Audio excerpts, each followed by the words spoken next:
Arratsaldeon, entzuleok, eskerrik asko emanaldi hontara etortzeagaitik. Pues muy buenas tardes y muchas gracias por vuestra presencia. Antes de empezar, os advierto que no pretendo hacer un análisis profundo y exhaustivo de lo que es un himno religioso. Solamente pretendo comentar algunos himnos de autores que he conocido o con los que me unen algunos lazos de proximidad o de afecto. Y vamos a comenzar, entramos en materia. El himno, ¿qué es un himno? El himno es una composición poético-musical de tono solemne que representa y ensalza a una persona, a una organización, a un país, a un acontecimiento, y expresa siempre sentimientos positivos, sentimientos de júbilo, sentimientos de entusiasmo, de alegría, de celebración, y se suele interpretar en actos públicos de alabanza o de homenaje. El himno tiene sus formas específicas que tienen algunos pequeños matices diferenciales, como puede ser una marcha. La marcha es un himno que se interpreta caminando, desfilando o en procesión y se caracteriza por una acentuación que ayuda a marcar el paso. A veces la marcha es solamente instrumental, sin texto alguno. Otras veces la marcha es cantada. Otra diversificación del himno es la oda, que es una pieza de notable valor literario y que tiene por finalidad alabar a un personaje. En sus orígenes, la oda siempre iba acompañada de un acompañamiento instrumental, aunque existen odas que solamente son recitadas sin canto alguno. Pondremos luego algunos ejemplos de himnos compuestos por grandes autores. El himno, o la marcha o la oda, es un género musical muy antiguo. El primero que se conoce es el himno de Moisés y Débora, cantando en acción de gracias a Dios, es de 2710 antes de Jesucristo. Después, en la Sagrada Escritura, tanto en el Antiguo Testamento como en el Nuevo, hay referencias repetidas a esta forma musical del himno en las expresiones de alabad al Señor con salmos, con himnos, con cánticos. Así que la palabra himno sale muy repetida en el Antiguo Testamento y en el Nuevo Testamento en la historia sagrada. Junto a estos himnos religiosos hay otros himnos antiquísimos, como son los himnos reales sumerios, que son de finales del siglo III a.C., y del segundo milenio a.C. es el gran himno a Atón, compuesto por el faraón Ajenatón, y también muy antiguos son los himnos de los Vedas en la tradición del hinduismo. Pasando ya a épocas más recientes, a momentos históricos, de la antigua Grecia se conservan dos himnos a Apolo del siglo III a.C., recogidos en Delfos, y el epitafio de Séquilos, que es, curiosamente, la primera partitura escrita que se conoce y que es del siglo I aproximadamente. De este epitafio pues se han hecho versiones modernas e incluso tenemos una versión ya cantada que vamos a escuchar a continuación.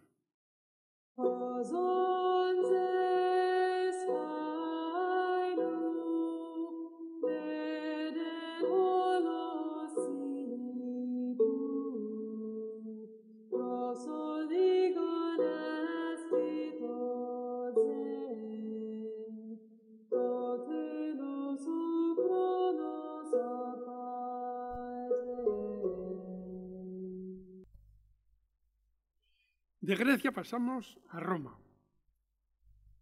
En Roma, el himno llegó a su más alto grado de perfección con los Carmen Seculare de Horacio, que compuso por orden de Augusto, del emperador Augusto, para la celebración de los Juegos en honor de los dioses Apolo y Diana el año 17 antes de nuestra era.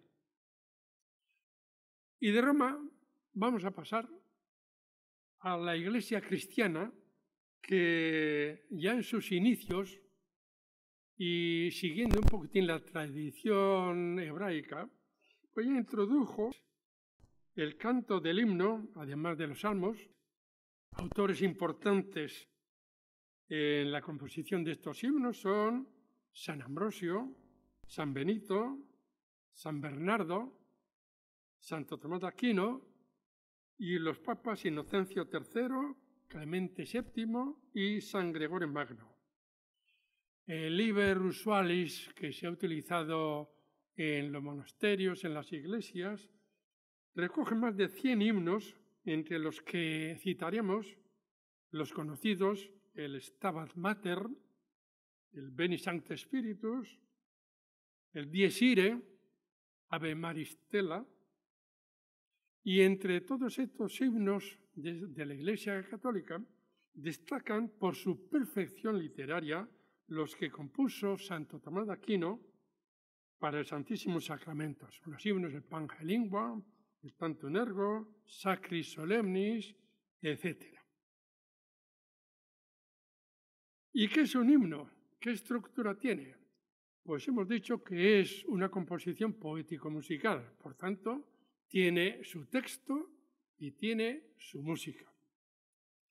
El texto, si el himno está bien compuesto, pues debe hacer referencia, debe describir, debe contar algo del personaje, de la institución, del acontecimiento al que se dedica. Y en esto muchos himnos pues son bastante deficientes. En el lenguaje utilizado no debe faltar elementos épicos de alabanza, de enaltecimiento, y tampoco deben faltar elementos líricos que aporten un poco de sensibilidad, de emotividad al himno. Ya he dicho que no siempre estos himnos son acertados. Hay casos en los que el himno, de excelente música, se basa en un lenguaje muy engolado, carente de ideas y muy sobrado de palabrería hueca. Hay veces en que el poeta es víctima de ardores bélicos, de ardores guerreros, y se pierde en arrebatos que poco tienen que ver con el contenido, con las sustancias del himno. Les falta narración, es decir, no nos dicen nada del acontecimiento de la persona y sí de exclamaciones bélicas, etc. Le falta descripción y le sobra heroísmo al texto. Ya tenemos ejemplos en la Edad Media con autores alineados a las filas del tremendismo. Tenemos el ejemplo del Dies Irae, Dies Illa, Quantus tremor est futurus, mors stupevit in natura, Rex tremende majestatis. Son exclamaciones que son, pues no sé, muy llamativas, pero no sé si se viene bien al momento en el que estamos celebrando pues el recuerdo de un difunto.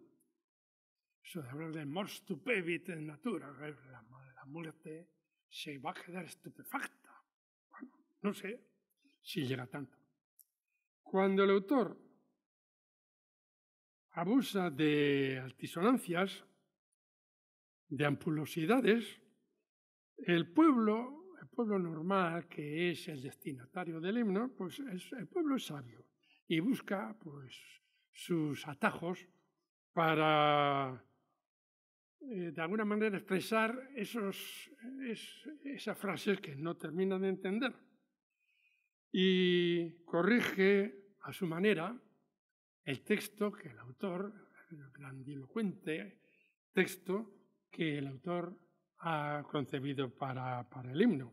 Y así, por ejemplo, en el himno catequístico de Vicente Goicoechea, en vano Satanás, pues en nuestro pueblo de Álava, en vez de en vano Satanás, pues hablan de hermano Satanás. Conocemos nosotros el himno de la Virgen de Estíbaliz, que habla de montañas ingentes, y la gente, pues en vez de eso, pues dice montañas sin gentes. De mi infancia en Aramayo, recuerdo un himno que se cantaba en la San Sebastián de novena. Bueno, en euskera ya sabéis que la construcción es inversa al castellano. Entonces es San Sebastián en novena, pues es la novena de San Sebastián. Pues nada, en Aramayo se llamaba la San Sebastián de novena. Pues bien, en esa San Sebastián de novena se cantaba en la ermita de Sastilla, al lado de mi casa, se cantaba un himno que era grandilocuente a más no poder, porque decía: defensor valeroso de la Iglesia militante, sednos protector constante, Sebastián mártir glorioso. Y claro, nosotros los de Aramayo, pues de todo esto entendíamos dos palabras, que era pues Sebastián y Iglesia, pero ni militante, ni sednos protector, de eso pues no entendíamos nada y cantábamos el sednos protector constante, pues serenos protestos constante, y el mártir glorioso, pues cantábamos Martín glorioso, que es lo que entendíamos.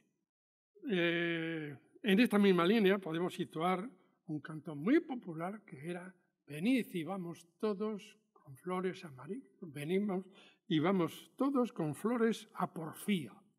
Y bien, pues entendíamos que había que ir a Porfía, que no sabíamos, entendíamos que era un lugar geográfico, a que había que ir con flores a Porfía, con flores a María, y pues así entendíamos nosotros el himno. El a Porfía pues era pues un lugar geográfico al que había que ir con flores. Bueno, esto en cuanto al texto. La música, pues la música tiene que estar apropiada a lo que es un himno, es decir, las características que hemos dicho que debe tener un himno. Ya en la antigüedad griega, Platón, anteriormente Pitágoras, Platón, Damón y otros sabios de la antigüedad griega ya distinguieron que la música tenía características especiales, específicas, para cada tipo distinto de sentimiento que se quisiera expresar. Así que había músicas reflexivas, había músicas meditativas, había músicas sensuales, de exaltación. En sus normas de educación ciudadana, Platón aconseja el uso de músicas buenas, es decir, aquellas que fomentan instintos elevados, y rechazar las músicas nocivas, es decir, las que despiertan los bajos instintos humanos. Bien, decimos que la música, de todas estas características que ya describieron los antiguos sabios griegos, pues debe adaptarse al carácter de lo que es un himno, de lo que es una marcha. Y puede presentar características también diferentes, ¿verdad? Porque hay himnos nacionales que son solemnes, lo mismo que los de procesión, son músicas solemnes.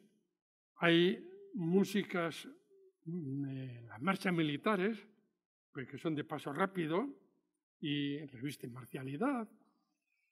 Lo mismo que podemos decir de las nupciales, las marchas nupciales, pues que exhalan alegría, que exhalan pues,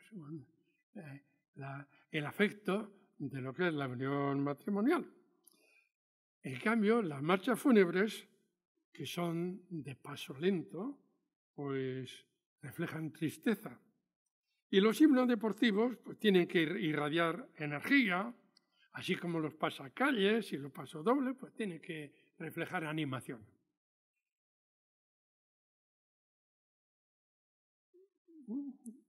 Por otra parte, la música posee en sí misma unos factores que favorecen emociones diferentes. Los episodios ascendentes de la música despiertan el entusiasmo. Entonces, si la música es ascendente, va despertando un ánimo de entusiasmo. Mientras que si es descendente, lo que favorece es una tendencia hacia el pesimismo. O sea, esas son características propias de la música en sí. Y salvo excepciones, los compositores, los que voy a mencionar, cuidan estos aspectos de la música. En los momentos de exaltación, pues ponen unas músicas vibrantes ascendentes, en los momentos que son más de reflexión, pues ponen un poco descendentes. Y aciertan. Aunque todos nosotros conocemos un himno deportivo de nuestro entorno que arranca con un proceso descendente. En vez de empezar insuflando entusiasmo, empieza desde arriba bajando. O sea, que es descendente. En cambio, en lugar de empujar el entusiasmo hacia la aclamación, pues parece que nos despierta y nos lleva pues hacia el posible fracaso, un desacierto.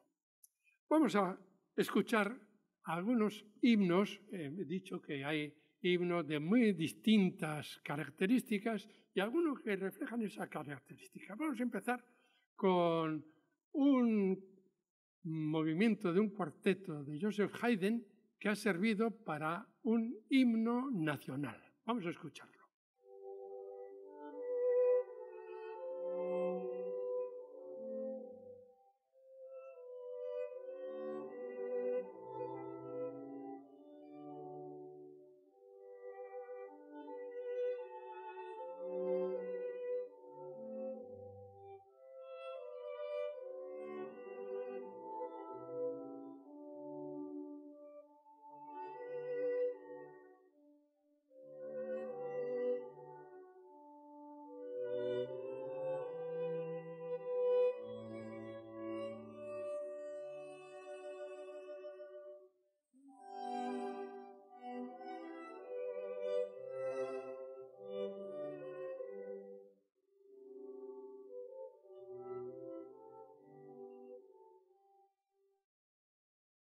Bien, este es el cuarteto de Haydn, muy contenido, que después se ha transformado en el actual himno de Alemania, con otra instrumentación, con otras ínfulas, ¿verdad?, para que tenga unas características pues, más enérgicas.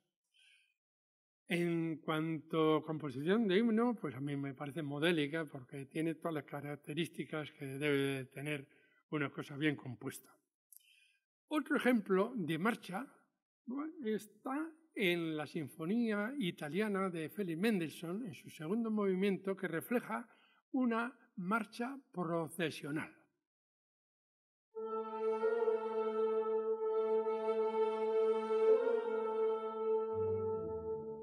Esta es la introducción. Aquí viene la marcha.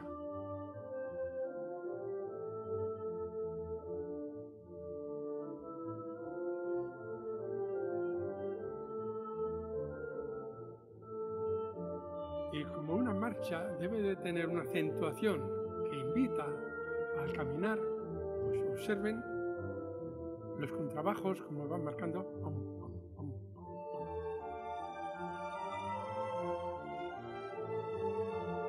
indicando cómo debe ir el paso.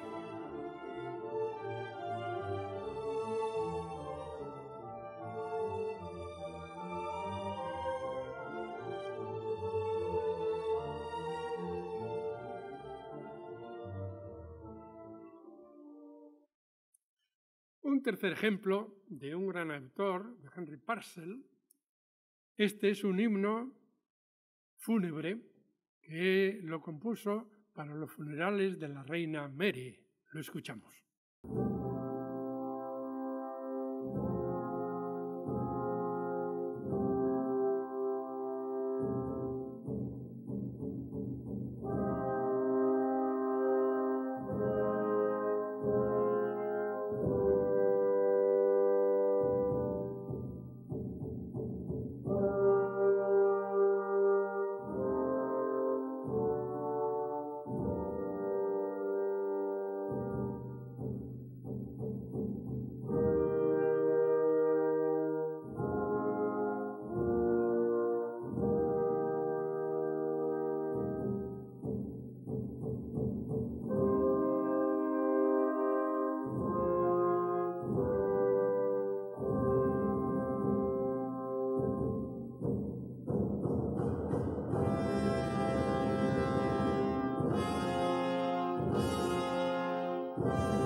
Y vamos a comentar algunos himnos de compositores nuestros a los que yo, como he dicho antes, o bien he conocido o con los que tengo una relación de enorme afecto, de enorme proximidad. Y voy a empezar con un compositor justamente de mi pueblo de Aramayo, que es Vicente Goicoechea Errasti, autor de muchísimos himnos. No voy a citar todos, ¿verdad? Citaré únicamente su motete modélico, que tiene todas las características de un himno, que es el Edoctus Autem, que compuso para el Congreso Terciario Franciscano de Santiago de Compostela en 1909. Es un motete maravilloso que cumple perfectamente todos los requisitos de lo que es un buen himno.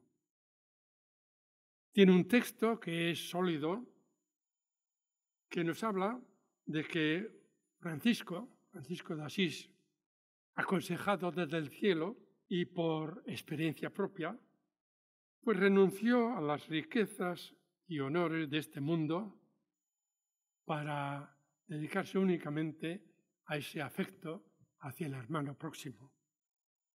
Texto modélico, música inmejorable y además compuesta en un momento en el que Vicente Goicoechea estaba, creo, en 1909 en la apoteosis de su inspiración. De ese mismo periodo son, para mi gusto, sus obras más perfectas.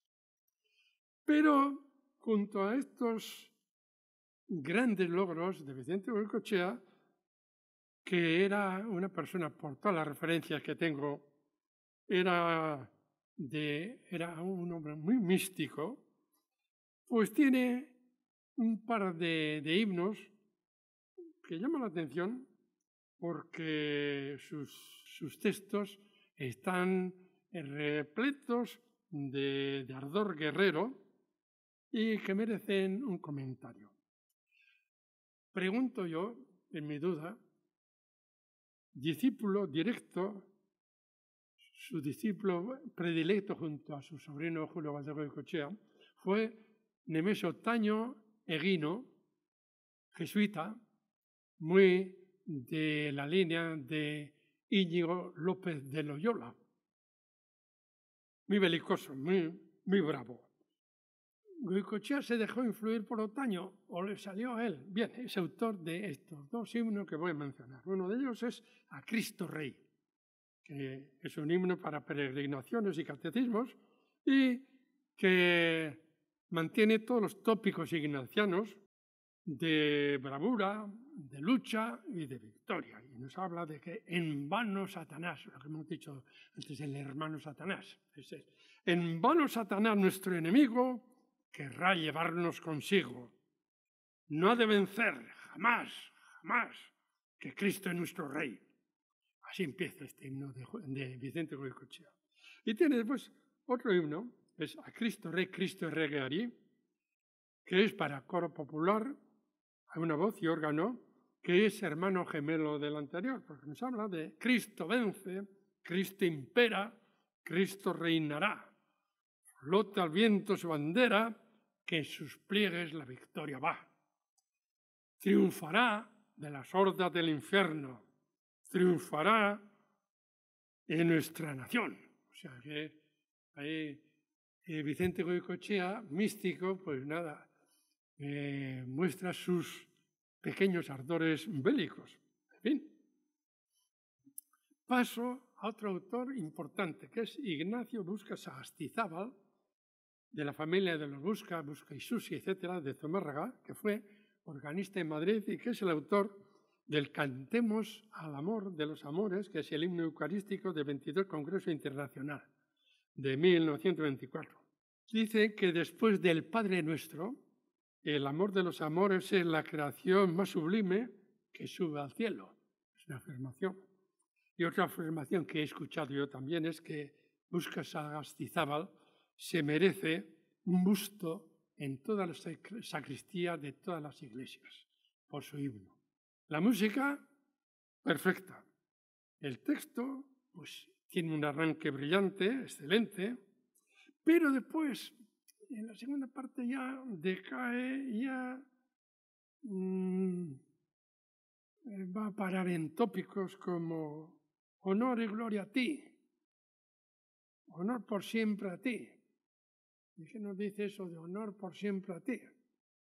¿Qué nos dice del Santísimo Sacramento que pretende enaltecer el himno? Bueno, pequeño club. Pero la música perfecta.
Bueno, la música original de Busca Sagastizábal, he dicho que a mí me parece perfecta. No lo que hemos escuchado, porque aquí el organista, en fin, ha tenido un par de deslices, pero bueno, eso no es culpa de Busca Sagastizábal. Voy a hablar de Julio Valdés, con el que tuve una relación muy especial. En primer lugar, porque Ángela Goicoechea, la madre de Julio, hermana de Vicente Goicoechea, era muy amiga de mi abuela generosa y tenían un trato íntimo allá en Aramayo. Ángela Goicoechea vivía en Vitoria, donde nació Julio, pero solía ir a visitar a la familia, a Aramayo, pues con su hijo, y nunca dejaba de visitar a mi familia. Ahí viene entonces la primera relación de Julio Valdés, seminarista, con mi padre, con mis tías, etc. Y después, en el seminario diocesano, yo estudié armonía con Julio Valdés. Y miren por dónde yo, que he sido profesor de armonía durante toda mi vida en el conservatorio, primero en el seminario, después en el conservatorio, pues toda esa armonía que yo sé, pues la aprendí de Julio Valdés Goicoechea. Así que mi relación con él ha sido siempre entrañable. Julio, que era de espíritu muy místico, era contemplativo, era muy cariñoso con nosotros, con sus alumnos, era muy afable con todos, pero sin embargo, pues tenía su rasgo, su ardor bélico, porque compuso unos himnos que sorprenden por la belicosidad que contienen. Y son varios ejemplos. Voy a hablar de ellos. Primeramente voy a mencionar Julio Valdés, recién ordenado sacerdote, fue nombrado organista de Elorrio, de donde era Valentín de Berriochoa, y le encargaron un himno a Valentín de Berriochoa y compuso él un himno que es muy bueno, pero que tiene un texto que yo con mis colegas vizcaínos no he dejado nunca de comentar y de sonreír, porque nos habla de Valentín de Vizcaya Florón. Y le digo, o sea que Valentín era de Vizcaya Florón. ¿Y qué significa eso de Vizcaya Florón? Bueno, y nos reíamos un poco. Bien, Julio Valdés es autor de un himno a Cristo Rey que repite todos los tópicos que ya había utilizado su tío Vicente. Los tópicos de enemigo, de lucha y de victoria. Son el Cristo vence, Cristo impera, Cristo reinará, flota al viento su bandera, que supliega la victoria. Va a combatir, que la lucha nos espera. Antes morir que perder nuestra bandera. Esto en Julio resulta chocante, o sea, conociéndolo a él personalmente. También desborda heroísmo su himno de ejercicios espirituales, que es un himno de contemplación, ¿verdad? Pero tiene frases como: al caudillo que hoy he visto, arma en brazo seguiré. Y en su himno a las misiones diocesanas, pues nos está hablando de el pendón de Javier despleguemos por la Iglesia a vencer y a morir. Pero el más vibrante de sus himnos, que es un himno musicalmente que es realmente maravilloso, es su himno a San Francisco Javier, que tiene un texto que no tiene desperdicio. Y dice así: corren vientos de cruzada, la cristiandad está en pie, corramos a la avanzada que Javier dejó trazada y sometamos a Cristo las tierras del mundo infiel.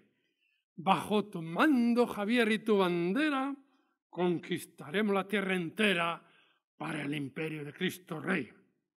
Después continúa el himno y termina diciendo: nosotros continuaremos la tarea que tu impaciencia comenzara ayer y será nuestro grito en la pelea: Javier, Javier, Javier.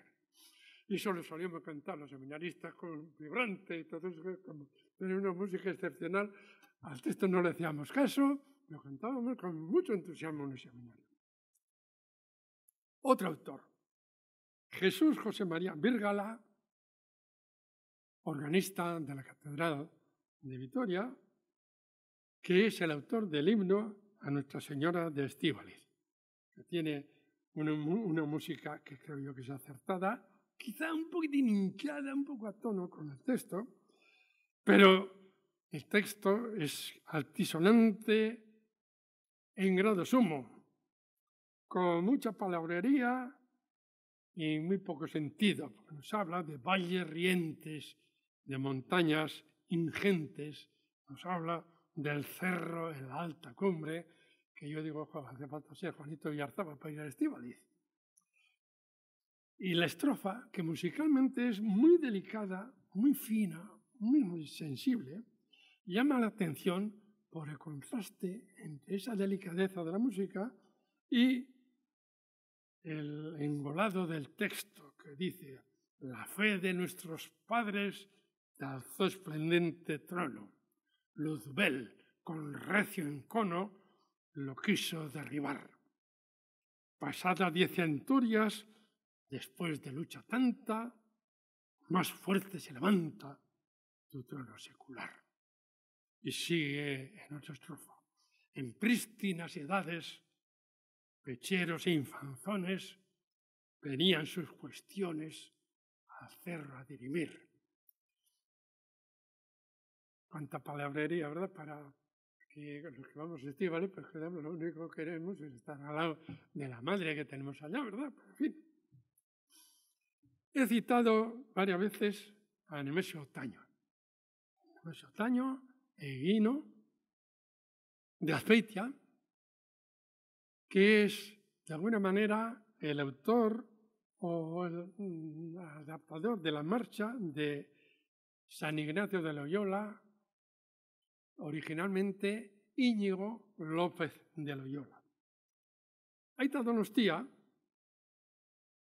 consultó en 1930 en la Biblioteca Nacional de París una colección de marches et ouvertures, entre las que descubrió, mira por dónde, la marcha de San Ignacio de Loyola, en la Biblioteca Nacional de París, que salvo alguna nota accidental, es exactamente igual a la que conocemos, la marcha popular de San Ignacio.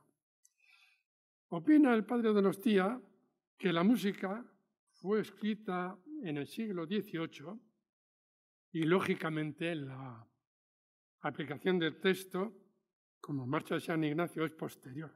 Pero ya En 1826 se halla incluida en la Gipuzkoako Dantzak de Juan Ignacio de Iztueta. O sea que en 1826 ya está citada como Marcha de San Ignacio. Con ocasión del primer centenario del restablecimiento de la Compañía de Jesús, el 7 de agosto de 1914, se le pidió a Nemesio Otaño y Eguino, jesuita, componer una obra musical en forma de cantata o de himno. Y Otaño recurrió a esta conocida Marcha de San Ignacio de Loyola y pidió su versión en castellano al jesuita Manuel Pintado. Todos sabemos que Íñigo López de Loyola, antes de constituir la Compañía de Jesús, pues fue militar y fundó una congregación religiosa a la que le dio el nombre de Compañía, y a su superior le nombró capitán, no general, perdón. O sea, tenemos el general de la Compañía de Jesús, o sea, nombres bélicos como era su espíritu. Y la marcha no es de extrañar que refleje ese espíritu belicista de Ignacio de Loyola, porque en la marcha encontramos un ejército, que es Jesús en compañía duzu armatu, zure soldaduak dira aingeruak. O sea, tenemos un ejército armado, con soldados que son los ángeles. Tenemos un enemigo, que es Luzbel. Naiz betor Lucifer de Abruá, utzirik infernoa. Que se presente Luzbel, dejando el infierno. Ahí le tenemos al enemigo. Tenemos una lucha. Y Ignacio Órdago, beti ernai dago, armetan jarria, dauka konpainia, chispas armaturik, bandera zabalik. Ahí está Ignacio armado, con la bandera desplegada, luchando. Y la victoria. Garaitu ditu zure konpainiak, etsaiak tu compañía, ha aplastado a tus enemigos. Tenemos la victoria. La música, bueno, esto es el texto, ¿verdad? La música, pues, para mi gusto es trivial, inconexa, son frases, secciones que son de alguna manera independientes, que casan difícilmente entre sí, son episodios adyacentes, ¿verdad?, que no emparentan debidamente.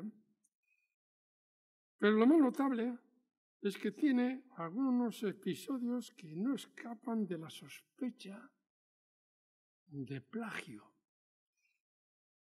Porque escuchando a los gaiteros de la Guardia, me sorprendió que en la última parte del himno de Ignacio de Loyola, de la marcha de Ignacio de Loyola, coincide con los gaiteros de la Guardia que están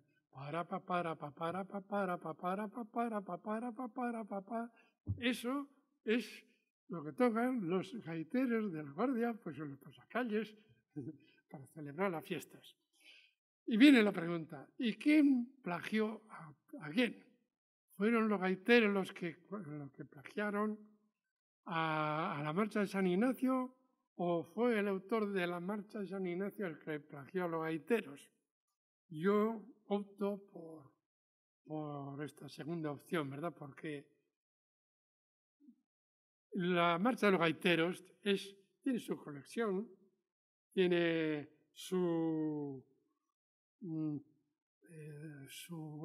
de alguna manera, su fluidez, tiene una especie de entrañamiento interno, mientras que ya he dicho que la marcha de San Ignacio son episodios justapuestos que no tienen mucho que ver el uno con el otro. Así que yo opino, en mi opinión, que fue quien copió a los gaiteros de la Guardia. Ahí queda la pregunta. Otro autor, José María de Ovide Goiburu, que nació en Zumaya y fue organista en Burgos y durante parte de su vida también estuvo en Pamplona. Es autor del himno de San Prudencio, el honor y gloria a ti, que tiene una música excelente, pero compuesta para otro texto. Y he estado investigando en Eresville el himno original de José María de Ovide, pero de allá me remiten, tendría que ir a Pamplona a buscar el texto, pero no merece la pena. O sea, el hecho es que lo compuso para otro texto. Y alguien de nuestro entorno, con más voluntad que acierto, le aplicó el texto que hoy conocemos del himno de San Prudencio, que es un texto insulso y que está lleno de tópicos y que no nos dice nada de quién fue San Prudencio, que fue, en fin, fue un embajador de la paz, y no nos dice para nada quién fue San Prudencio y cuáles fueron las características de su vida, porque nos habla de honor a San Prudencio, precio y gloria, ínclito patrón, pueblo a la vez, bendice su memoria. Y por si no ha quedado claro, repito otra vez. Gloria a ti, San Prudencio, precio y gloria, ínclito patrón. A la vez, bendice su memoria. Y no nos dice nada de quién fue San Prudencio. Música bellísima y texto nefasto. Jesús Guridi Vidaola. No conozco más himnos ni marchas religiosas que el que aparece en el caserío, que es la marcha religiosa, que es impecable tanto en su texto como en su música.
Fíjese también aquí cómo los bajos van marcando el paso.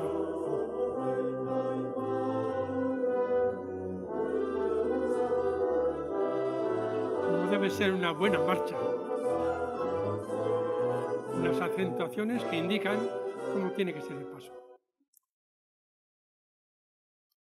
De Jesús Guridi paso a Luis Aramburu Martínez de San Vicente, que es un autor prolífico que compuso más de 50 himnos, muchos de ellos galardonados con primeros premios, y que fue para mí maestro, compañero en el conservatorio,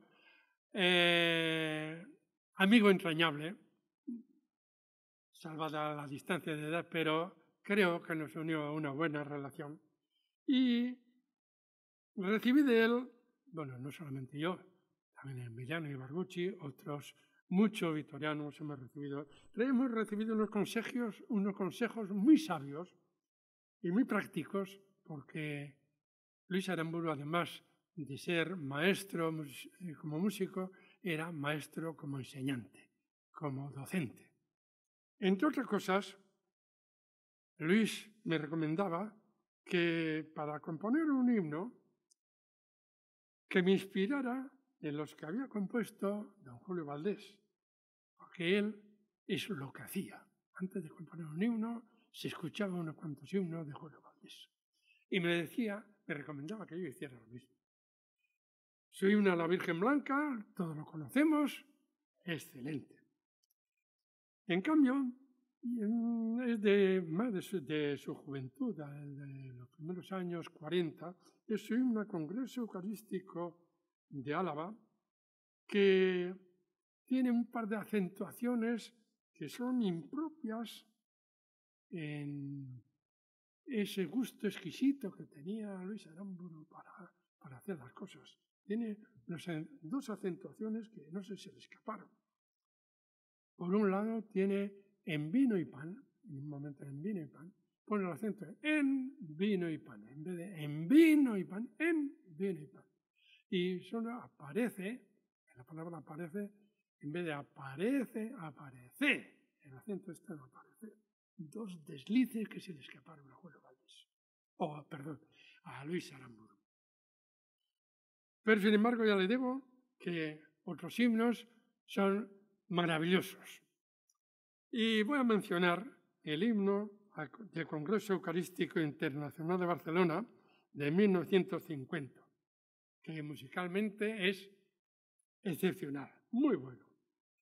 Pero, pues con los que tenemos confianza con Luis, pues le solíamos tirar de la lengua, él pues nos contaba cosas. Y entre otras cosas, nos decía que tenía cierto miedo a ir al acto del Congreso Eucarístico por no encontrarse con José María Pemán, que era el autor del texto, porque él se había tenido que devanar los sesos para poner música a la frase de pues quien la busca es porque ya en la frente, pues quien la busca es porque ya en la frente, nos decía Luis, una serie de sílabas átonas, todas ellas, salvo dos, el verbo busca y el sustantivo frente.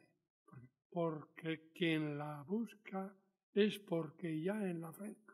¿Cómo le pongo yo música a eso? ¿Dónde me baso? ¿Dónde acentúo? Decía, y he hecho lo que he podido. Decía, pero temo encontrarme con José María Pemán. No sé lo que pasa.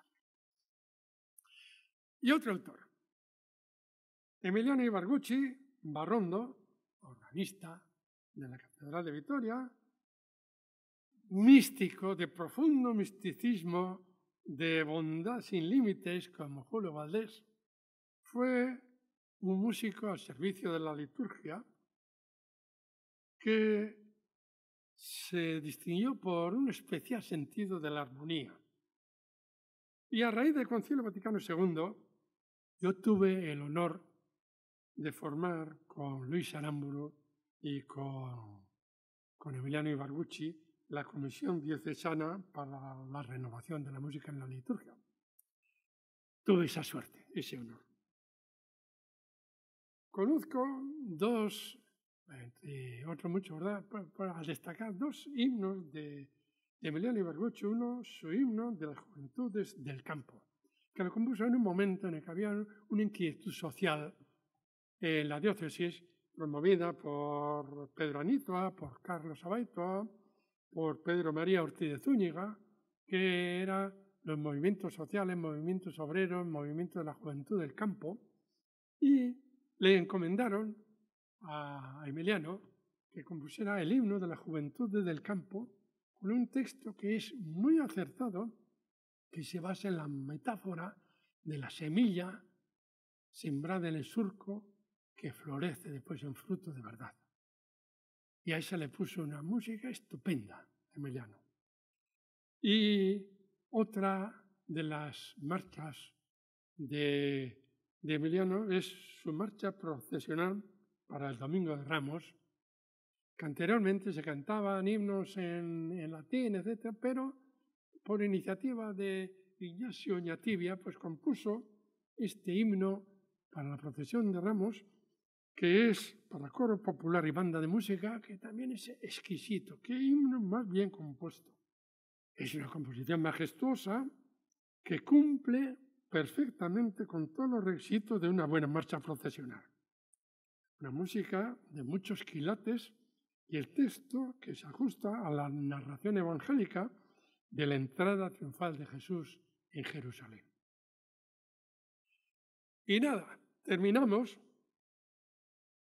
diciendo que quien nos habla también es autor de himnos religiosos pero dejo para otros la crítica de sus cualidades y sus defectos.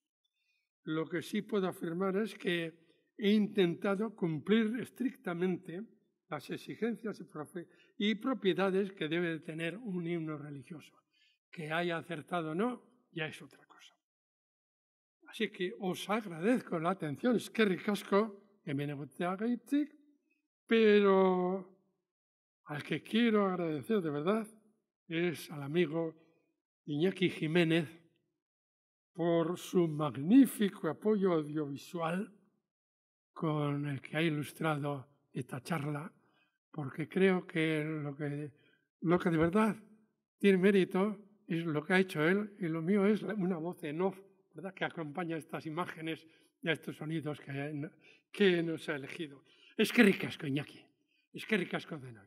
Y vamos a terminar escuchando un himno de Vicente Goicoechea, el himno Tantum Ergo para coro y orquesta.